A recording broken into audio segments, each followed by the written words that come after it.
Oke, lanjut Bang. Terkait Kemana? dengan ini Surabaya aja, kita ngomong Surabaya. Nggak usah jauh-jauh. Makin sesuka hati gini ya duduknya.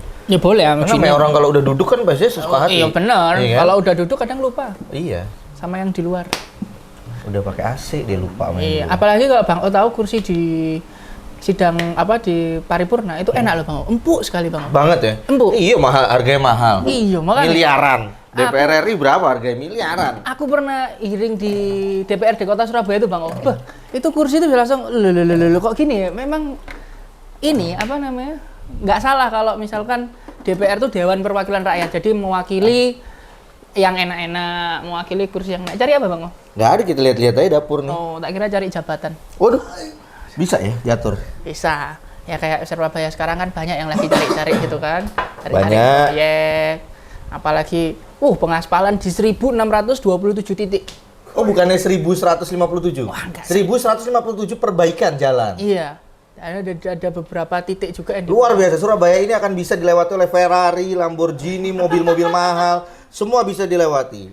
itu kok masif sekali gitu kan. Luar biasa, berarti memang jiwa dari Bapak Wali Kota ini luar biasa untuk membangun Surabaya. Ya kalau hanya sekedar membangun fisik, aku iso Bang. Karena ada duitnya. Ada duitnya. Tapi beliau ini punya pola pikir ini luar biasa jauh ke depan, Mas. Itu kemarin kalau Jadi dia udah mempersiapkan jalan nih harus bagus supaya pas teman-teman beli mobil, Mas, dari nambah mobil tuh jalan lebih enak. itu yang Ngaruh salah. nggak sih, Mas ya? Itu salah Bang. Salah itu ya? Salah karena mobil pribadi, kendaraan pribadi itu adalah kasta paling bawah dalam sistem transportasi. Oke, dalam sistem transportasi kan, Iya. Mas. Tapi buat mejeng-mejeng, Oh iya, kalau nggak gitu 72 miliar buat nyewa mobil listrik sama 5 tahun untuk camat dan camat dan juga kepala dinas katanya supaya apa? Memotivasi warga kota Surabaya untuk berganti ke mobil listrik. kira-kira akan kuat seberapa lama ya? Maksudnya ekosistem tersebut nih kuat berapa lama? Maksudnya kalau masyarakat nggak berubah, apakah akan kembali ke Ya kalau misalkan mobil biasa? Kalau mobil listrik kan hari ini mahal Bang. Hari ini ya. Kalau kemarin murah? Ya, kemarin juga mahal gitu dia kan. bilang hari ini. Cuma kalau saya pribadi, teknologi itu kan ada perkembangan. Oke. Sama kayak dulu mobil pertama kali ada bensin, itu mobil pertama kali Saya ada dibawa mobil, sebasin. ya kan? Pertama kali ada mobil. Nah, itu kan ada perkembangan lagi kan. Ya sama kayak mobil listrik sekarang. Oke. Ya gitu. Tapi kalau misalnya Pemkot logikanya seperti itu salah kalau buat saya. Ya, tapi kan itu semua sudah dianalisis, Mas, sama tenaga ahli di Pemkot. Nggak mungkin kan tahu-tahu brek gitu kan, nggak mungkin. Iya. Tapi ya semoga pembangunan dilakukan, inovasi-inovasi dilakukan semakin terasa oleh masyarakat. Iya betul. Ya kan? Harapan kita pastinya begitu. Harapannya Cuman kita begitu. nggak tahu lagi bisa semua merasakan atau mayoritas merasakan apa enggak kita nggak tahu.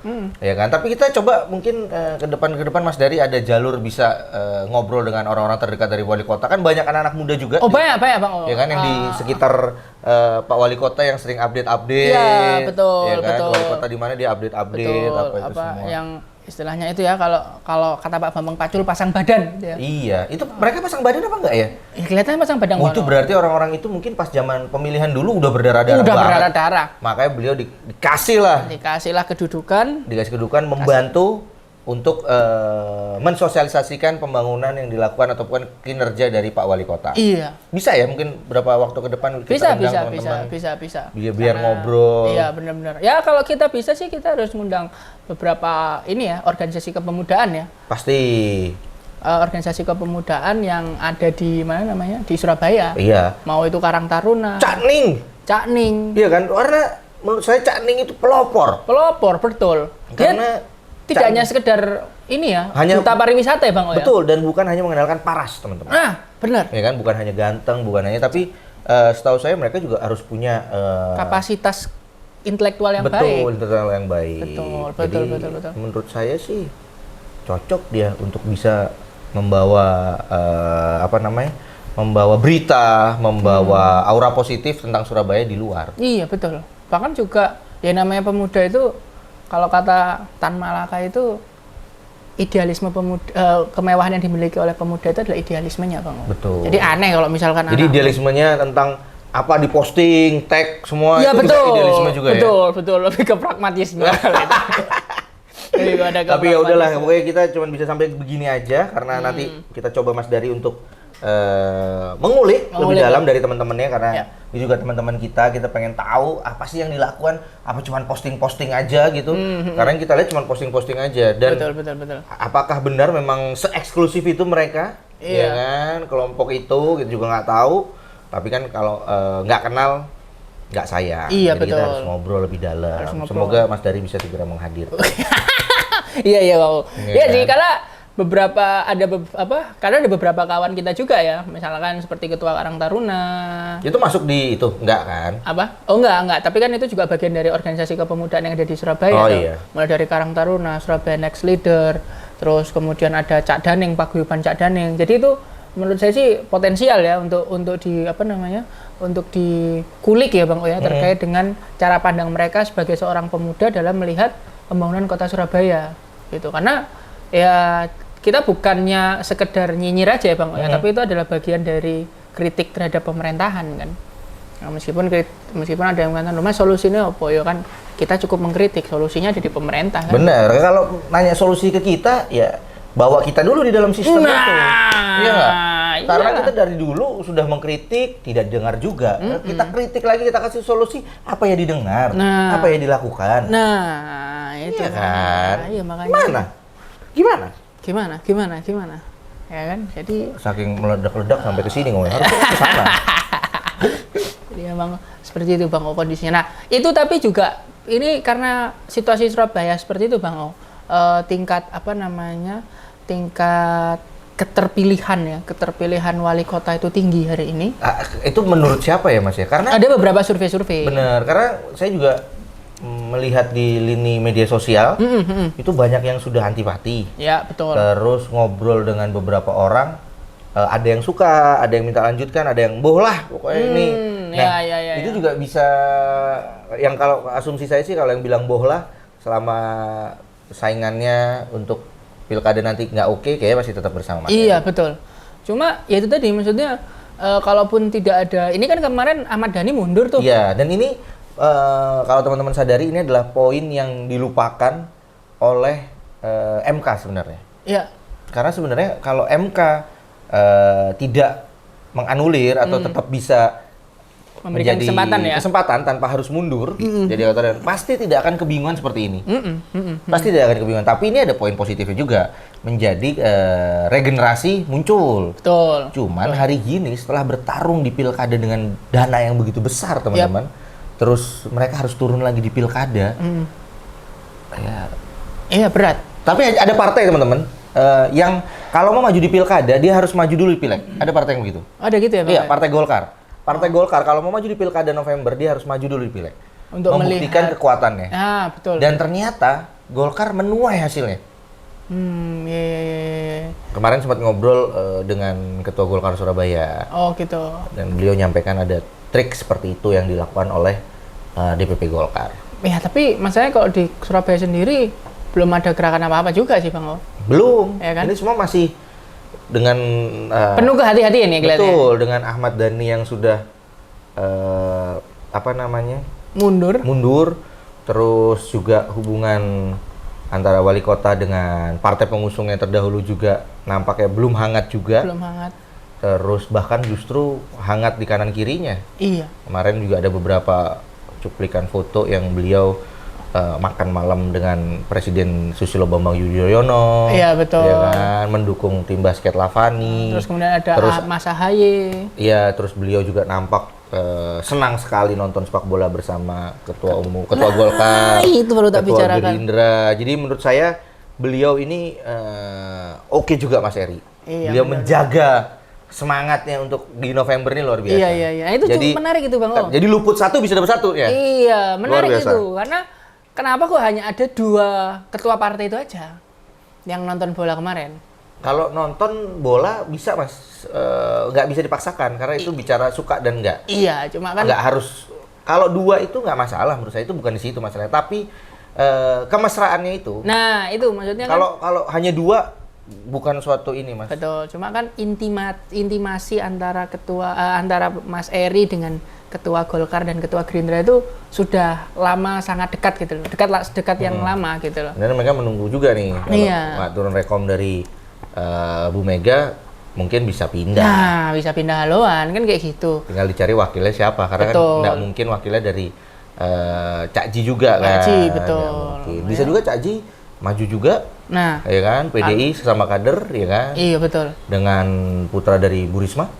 Nah, Mas Fuad. Iya kan, bisa. Karena jadi Bu Risma masih punya kekuatan, Mas Fuad juga hebat, anak muda. Apalagi kalau Bu Risma itu, ini kan DPP Jalan Diponegoro nomor 3 belum ngeluarin ini Bang, rekom untuk calon gubernur Jawa Timur. Nah, Bu Risma katanya didorong. Oh, Bu Risma nggak maju di Cagup, Mas. Makanya Mas Fuad yang maju di Pilwali. Enggak, kalau misalkan, kalau bayangan saya kalau Bu Risma maju kan enak tuh, satu paket gitu. Itu bayanganmu. Satu paket. Kalau Bu Risma maju di Pilgub, berarti Mas Fuad nggak maju di Pilwali. Oh gitu ya. Itu menurut analisis saya. Iya sih. Tinggal dilihat. Saya kan pasti ada ini ya, ada kayak efek gitu lah, Risma efek gitu mungkin Bang kepada Mas Fuad. Mungkin loh ya. Enggak sih. Enggak ya, tapi ya pertimbangannya enggak seperti itu ya kalau dari DPP ya. Enggak, bukan dari DPP, dari pendapat saya. Oh, dari pendapatnya Bang. Oh, iya. Karena sih. dari yang ada yang ngomong sih kalau dari omongan Warkop. Omongan Warkop aja kita. Kita mau A1, kita ini bukan berada di sekitar Pak Wali Kota juga enggak. Iya. Ada di depan Bonbin juga enggak. Betul. Dia aja ngopi di warung kopi aja. Iya. Keseruan pilkada 27 November besok. 27 November, ya kan. Jadi, bukan hanya Surabaya sebenarnya. Karena Jawa Timur juga, Bang. Jawa Timur nggak ada lawan lu, siapa lawan? Bahkan PKS hari ini sudah memberikan rekom ke Bu Kofifa. Bu Kofifa, Mas Emil. Kan? Dan dulu yang lain juga seru, seperti Jawa Barat. Yang paling seru Jawa Tengah. Karena ada dua tokoh yang elektabilitasnya sama-sama tinggi. Siapa aja? Kaisang Pangarep sama Jenderal Ahmad Lutfi. Di Jawa Barat juga seru. Posisi Pak Ridwan Kamil yang standby antara Jakarta dan Jawa Barat. Masih belum ada keputusan itu ya? Betul, dan beliau secara tegas bilang kalau sedang standby. Per hari ini kita syuting, belum ada yang pasti.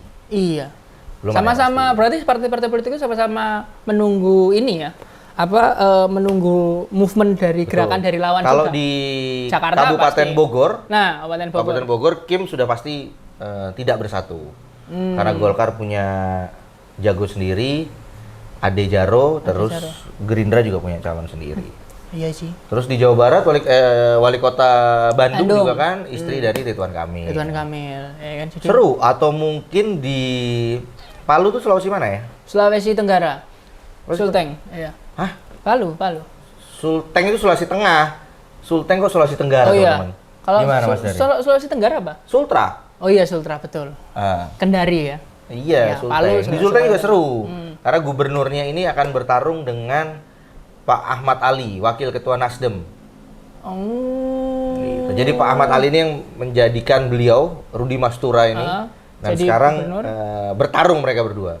Oke. Nah itu loh, kenapa di daerah-daerah lain seperti itu, tapi khusus Jawa Timur dan Surabaya ini kok adem-adem aja Bang? Padahal kan Jawa Timur katanya dianggap sebagai barometer politik nasional. Betul. Yang mana yang politikus, Mas?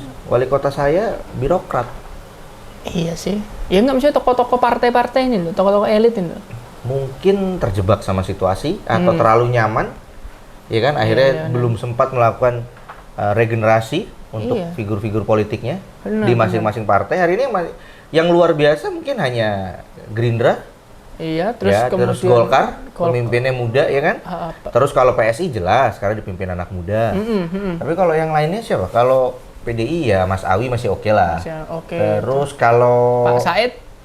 Oh, Pak Said Surabaya, Bos. Oh, enggak. Kalau Jawa Timur juga. Terus habis gitu Demokrat kurang. Udah umur. Ya, yang muda kalau bicara Surabaya tadi seperti Mas tadi bilang ya, dua itu ya, Mas Tony sama Mas Cahyo. Kita masih muda-muda lah. Iya, Pak Musyafak udah senior. Betul. Jadi Musyafak tuh PKB Surabaya. Sekarang DPRD Provinsi Jatim juga. Itu karena ya kalau Mas Dari bilang kenapa mungkin orang-orang terlena. Iya sih. Karena kan memang perjalanan senior-senior ini mungkin menatanya lebih oke. Maksudnya lebih oke karena mereka durasinya lebih panjang.